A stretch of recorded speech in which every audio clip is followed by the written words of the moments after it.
हमला। घटनाक्रम दोपहर लगभग 3 बजे 5 आतंकवादी सैन्य वर्दी में बैसारन घाटी की घनी जंगलों से निकलकर पर्यटकों के एक समूह के पास पहुंचे। उन्होंने पर्यटकों से उनके नाम और धर्म पूछे और कथित रूप से हिंदू यात्रियों को निशाना बनाकर गोलीबारी की। कुछ चश्मदीदों के अनुसार आतंकवादियों ने लोगों से इस्लामी आयतें पढ़ने को कहा और कुछ पुरुषों से उनके धर्म की पुष्टि के लिए उनसे पूछताछ की गई। इस हमले में एक नवविवाहित भारतीय वायुसेना अधिकारी, एक खुफिया ब्यूरो अधिकारी और एक नौसेना अधिकारी सहित कई लोग मारे गए। एक महिला ने बताया कि उसके पति को आतंकवादियों ने सिर में गोली मार दी। आतंकवादियों की पहचान और जांच। हमले के लिए जिम्मेदार आतंकवादियों की पहचान की जा रही है। एक पाकिस्तानी आतंकवादी का नाम आ रहा आदिल ठोकर, जो पाकिस्तान में प्रशिक्षण प्राप्त कर चुका था, ने इस हमले में मदद की थी।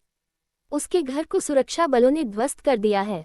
राष्ट्रीय जांच एजेंसी (NIA) और जम्मू कश्मीर पुलिस ने हमले की जांच शुरू कर दी है। 3 आतंकवादियों के स्केच जारी किए गए हैं और उनकी तलाश जारी है। भारत की प्रतिक्रिया। प्रधानमंत्री नरेंद्र मोदी ने इस हमले की कड़ी निंदा की और दोषियों को सजा दिलाने का वादा किया।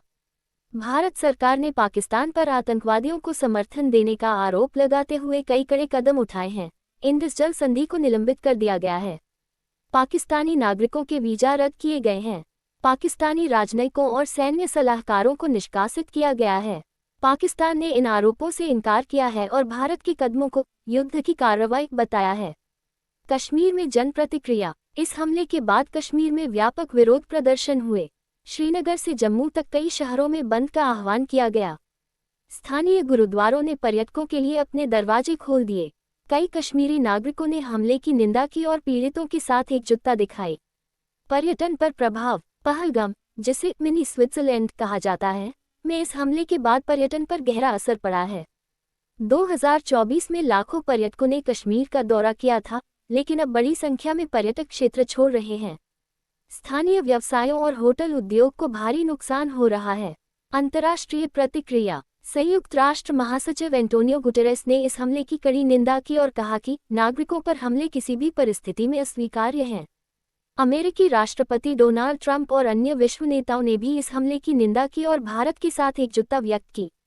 निष्कर्ष। पहलगाम में हुआ यह आतंकवादी हमला न केवल निर्दोष नागरिकों की जान लेने वाला एक क्रूर कृत्य था, बल्कि इसने कश्मीर में स्थिरता और शांति की उम्मीदों को भी गहरा आघात पहुंचाया है।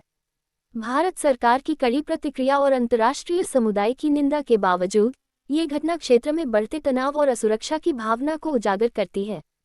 सोर्सेस।